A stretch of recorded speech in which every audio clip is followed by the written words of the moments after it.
날마다 마음을 같이하여 성전에 모이기를 힘썼다. 우리 신앙생활의 토대가 되는 그 본질인 그런 말씀입니다. 평생 이러한 축복을 누리시기를 주의 이름으로 축복합니다. 진정 성전에 모이기를 힘쓸 수 있는 그런 전쟁이 없고 또 핍박과 갈등과 분열과 여러 가지 어려운 상황 속에서 주의 전을 찾기가 쉽지 않은 시대입니다. 세상이 주의 전에 오르는 것을 막아야 하는, 그것을 강제할 수밖에 없는 그런 시대이기도 합니다. 많은 사람들이 꿈꾸는 아름다운 그런 순간이기도 할 것입니다. 날마다 마음을 같이하여 성전에 모이기를 힘쓴다라고 하는 것이 신앙을 처음 접해본 사람들, 그날 세례받아가지고 감격에 겨워서 그래서 예수 믿게 된 사람들에게만 있는 전설이나 향수가 결코 아닙니다. 건물과 장소의 개념도 아니고요. 날마다 마음을 같이하여 성전에 모이기를 힘쓸 수 있는, 그래서 이것이 교회를 의미하지 않습니다. 왜냐하면 지금 그 상황 속에서는 교회가 이 지상에 없었기 때문에 그렇습니다. 건물로서의 교회를 말하는 것입니다. 3,000명씩 하루에 신도수가 불어나는 그런 교회라면 마땅히 그들이 모일 수 있을 거처를 마련할 수 없기 때문에 그렇습니다. 원래 있던 장소에서 예배를 드리고 또 모이기를 힘쓴 것입니다. 날마다 마음을 같이하여 성전에 모이기를 힘썼다라고 되어 있습니다. 애썼다는 말씀입니다. 열심을 다했다는 말씀입니다. 하나님께 제사 드리고 짐승을 잡아 제사 드리고 또 죄사함 받고 하나님께 나아가던 그 옛날 방식 그대로 유대인들이 그렇게 하나님께 제사하던 그런 장소가 성전이지, 여기에서의 성전은 예배를 위해서 따로 새 믿음의 백성, 언약의 백성들을 위해서 구별된 그런 장소를 의미하지 않는다라고 하는 것이죠. 제사장 외에는 들어갈 수 없었던, 남자들만의 구역이 따로 있고 여자들과 어린이의 구역이 따로 있고 이방인 구역으로 나누어져 있던 그런 예루살렘 성전, 세우고 무너지기를 반복했던 헤롯 왕 때부터 46년 넘게 짓고 있던, 공사 중이던 화려하고 거대한 엄청난 그런 성전을 분명하게 말하고 있습니다. 예배를 위해서 따로 건물을 마련할 수 있는 시간이 물리적으로 불가능했던 시대, 수천 명이 넘는 사람들이 함께 모여서 하나님께 예배할 수 있다라고 하는 것이 불가능한 그런 장소는 없었던 바로 그런 시대에 날마다 마음을 같이하여 성전에 모이기를 힘썼습니다. 옛것이라고 하여서 구별하고, 옛것이라고 해서 차별하고, 옛것이라고 해서 싫어하고, 무조건 새 건물, 자기들만 모일 수 있는 독립된 건물을 말하지 않는다는 것이죠. 우리가 언젠가부터 그렇게 자기만의 공간을 갖기 위해서 무척이나 애썼던 것을 교회 역사는 우리에게 분명히 보여주고 있습니다.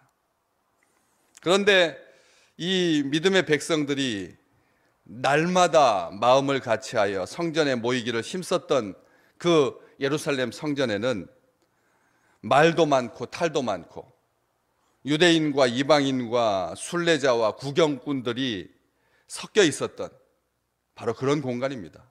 예수 그리스도를 죽이려고 했던 그런 공간이기도 하고요. 사실 그런 곳에서 모인다라고 하는 것은 석연찮은, 꺼림칙한 바로 그런 마음이 들었을 것입니다. 일부러 세를 과시하기 위해서, 시위하려고, 불필요한 갈등을 야기하기 위해서 기존에 아주 멋지게 잘 지어지고 있는 화려한 최고의 건물을 그 당시 고대 근동 지역에서 정말 많은 사람들이 놀랄 만한 엄청난 그런 건물을 차지하려고 이런 행위를 한 것이 아니었습니다.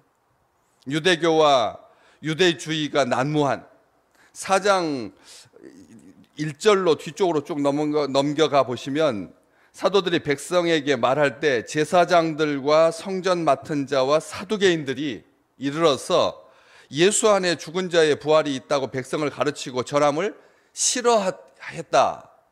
누가는 그렇게 기록하고 있습니다. 절대 우호적이지 않았습니다. 여전히 화약 냄새가 가득했습니다. 박해의 연기가 가득했습니다. 조심스러운 공간이었습니다. 불편했습니다. 그런 사람들 몰아내려고 일부러 세력 과시하려고 그렇게 모인 것이 아니라고 하는 것이죠. 만약 좀 더 지혜로운 사람들이라고 하면 성전에 모이기를 힘쓰는 대신 각자의 처소에서 조용하게 나름대로 그렇게 신앙생활하는 것이 훨씬 합리적이고 바람직해 보입니다. 다락방에서 120명 정도가 들어가도 괜찮을 정도의 큰 공간이 있었다고 하면 120명을 30개 조로 나누어서 100명씩 30개 조로 나눠서 3,000명이나 되는 그런 신도들을 수용해도 됩니다. 시간대별로 나누면 오전, 그 다음에 정오 이런 식으로 나눠서 하루에 3팀씩 받으면 열흘이면 끝날 수 있습니다. 3,000명이라도. 그렇기 때문에 그렇게 할당해서 모이거나 아니면 각자의 집에서 모이다가 한 달에 한 번, 한 주간에 한 번 정도 모이면 갈등도 없고 평화롭게 그렇게 지낼 수 있습니다. 왜냐하면 지금 조정기간이거든요. 유대주의, 그런 종교주의, 종교자들, 종교 지도자들 가득한 난무한 그런 속에서 굳이 갈등을 하려고 싸우려고 할 필요가 없었다는 것입니다. 합리적으로 모이면 됩니다. 피해서 한 달에 한 번 정도 모이면 되고요. 1년에 한 번 모이면 어떻습니까? 열심히 있다라고 하는 이스라엘 백성들도 1년에 3번 정도 예루살렘에 올라가는 것이 다였는데 굳이 왜 매일 모이느냐는 것이죠. 날마다 뭐 하려고 모이느냐는 것이죠. 우리 주님 친히 이 화려하고 놀라운 건물을 주님께 보여주고 싶었던, 자랑하고 싶었던 제자들에게 허물어라, 내가 사흘 만에 일으킬 거다라고 말씀하셨는데 예수님께서 친히 성전이신데 굳이 예수의 이름으로 곳곳에서 모이면 될 것을 뭐 하려고 한 곳에 모이느냐는 것이죠. 우리가 성전인데 우리 내면에 우리 주님께서 우리의 영혼 가운데 함께 계시는데 뭐 하려고 일부러 모여서 그렇게 갈등을 야기하느냐는 것이죠. 우리는 이것을 기억해야 됩니다. 일부러 티나게 하려고 큰 소리로 모여서 찬송하고 통성기도 하고 그런 특징을 말하고 있지 않습니다. 날마다 마음을 같이하여 성전에 모이기를 힘썼고 그리고 또 집에서도 모였습니다. 성전에만 모인 게 아니라는 거예요. 시간 나눌 때마다 성전에 모여서 하루에 3,000명씩 불어나는 5,000명씩 10,000명이 되고 20,000명이 되고 그런 놀라운 급성장을 자랑하려고 신도의 숫자를 확인하려고 그렇게 성전에 모인 것이 아니라 성전에만 모인 것이 아니라 날마다 마음을 같이하여 성전에 모이기를 힘쓰고 그리고 집에서 떡을 떼며 기쁨과 순전한 마음으로 음식을 먹었습니다. 다시 말하면 어디에 모이든지 상관없이 한결같이 그렇게 순전하고 기쁘고 즐겁게 감격에 가득하여서 구원의 기쁨을 가지고 그렇게 모였다라고 하는 것이죠. 특별히 47절 말씀에 보면 하나님을 찬미하며 또 온 백성에게 칭송을 받았습니다. 모일 때마다 왜 예수쟁이들은 저렇게 지기들끼리 모이느냐라고 하는 것, 이런 시세머린 눈으로 경계하는 눈초리로 사람들이 미워하면서 바라본 것이 아니라 백성들에게 칭송을 받았다는 것입니다.